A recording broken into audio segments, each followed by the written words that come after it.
आता आपण थेट जातोय प्रियांका गांधी आज लोकसभा सदस्यपदाची शपथ घेणार आहेत त्याची दृश्य आपण पाहतोय। वायनाडच्या पोटनिवडणुकीमध्ये प्रियांका गांधी जिंकून आलेले आहेत आणि त्यानंतर आज त्या अनेक संसदेमध्ये पोहोचलेले आहेत। इथे आता त्या लोकसभा सदस्यपदाची शपथ घेतील, त्यामुळे अर्थातच सगळ्यांच्या नजरा या क्षणाकडे लागलेल्या आहेत। आपण ही दृश्य पाहतोय, दिल्लीतली प्रियांका गांधी आज लोकसभा सदस्यपदाची शपथ घेणार आहेत। वायनाडमधून पोटनिवडणुकीमध्ये त्यांचा विजय झाला आणि त्यानंतर आज लोकसभा सदस्यपदाची त्यांचा शपथ सोहळा आज पार पडणार आहे। त्यासाठी त्यांचं आगमन झालेलं आहे दिल्लीमध्ये।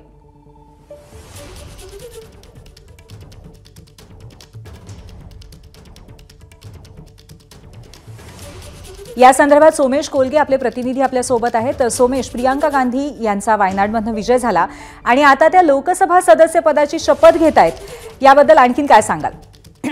पूर्वी प्रियांका गांधी यांचा पहिल्यांदा हा संसद प्रवेश आहे। किंबहुना प्रियांका गांधी यांचा पहिल्यांदाच कुठल्या तरी विधिमंडळात लोकप्रतिनिधींच्या सभागृहामध्ये प्रवेश होतोय, त्यामुळे प्रियांका गांधींच्या या प्रवेशाला एक वेगळं महत्व आहे।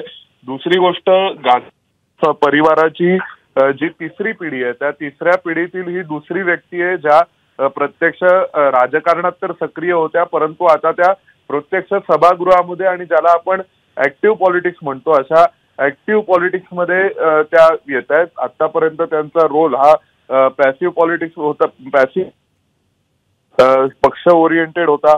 त्यामुळे प्रियांका गांधी यांच्या आगमनाला एक वेगळं महत्व आहे आणि निश्चितच प्रियांका गांधींच्या येण्यामुळे आता काँग्रेस पक्षाला संपूर्ण लोकसभेमध्ये त्यांची बाजू मांडण्यासाठी, त्यांचा आवाज मांडण्यासाठी आणखीन एक व्यक्ती, आणखीन एक नेता मिळालेला आहे। त्याचसोबत दुसरा मुद्दा असा पण आहे की प्रियांका गांधी यांनी ज्या पद्धतीने आणि ज्या ताकदीने अनेक दिवस काँग्रेसचा प्रचार केला, अनेक ठिकाणी त्यांचा चेहरा, त्यांच्या सभा या यशस्वीपणे काँग्रेसने केल्या आणि विशेष म्हणजे एक लक्षात घेण्यासारखी बाब अशी आहे की ज्यावेळी राहुल गांधी वायनाडची निवडणूक लढवत नक्की सोमेश, पहिल्यांदाच प्रियांका गांधी या संसदेमध्ये सदस्य म्हणून आज पाऊल ठेवणार आहेत आणि त्याचबरोबर त्यांचा शपथविधी सोहळा होणार आहे। धन्यवाद आपण दिलेल्या माहितीबद्दल।